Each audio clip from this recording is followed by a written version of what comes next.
4 cardinal rules every shooter stands by. Number 1, finger off the trigger. Sounds simple, but it's the most important one. If my finger's not on the trigger, nothing can happen. It's when I make that mistake that usually I'll be very sorry for. Pick the firearm up, whether I'm a righty or a lefty, that finger stays off the trigger until I'm ready to present the firearm and move forward. Number 2, that firearm is always loaded. No matter at what point I pick it up, no matter who hands me that firearm is loaded. Whether or not they tell me they're sure 100% that firearm is not loaded, it is, and I'm going to treat it that way, right to the point of when I put that firearm back down again. 3, I'm going to make sure of my target, and more important, what's behind my target. What goes on when that bullet leaves my weapon? I am morally, financially, ethically responsible for the final resting place of that round.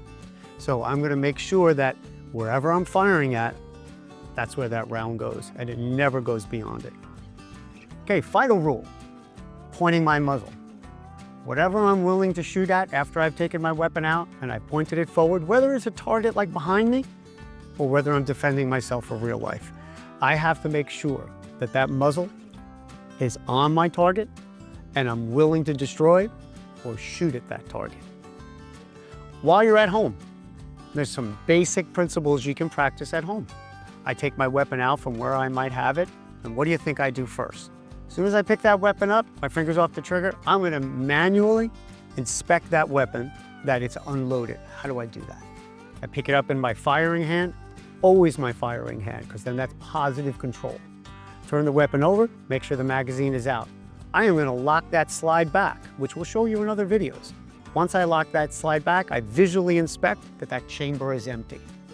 Now, I can now work this firearm. Second thing I'm going to make sure of, almost what I start with, finger off the trigger.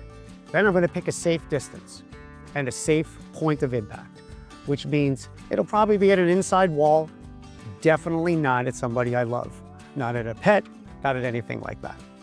I'm going to point the weapon forward. I'm going to go ahead and find the front sight. Once I find the front sight, I'm going to make sure it covers exactly what I want to shoot at. Then I'm going to bring the weapon back. And if you noticed, my hands are right under my chin. Why? Well, if I bring it down here, that doesn't make much sense now, does it? Because now if I bring it back up again, that weapon has got to cover all this distance for me to find that front sight. Time. More important, I lose muzzle awareness. I lose the point of where that muzzle is aimed at something. Under my chin, all I have to do is present it forward and bring it back. Excellent trigger work for that. When I'm done, what do you think I'm going to do again? I'm going to visually inspect that weapon, even though I just did it. It sounds silly, but if you follow these rules, there's never a mistake that you'll be sorry for. Inspect the weapon, it's still empty. Now I can place it down on the table.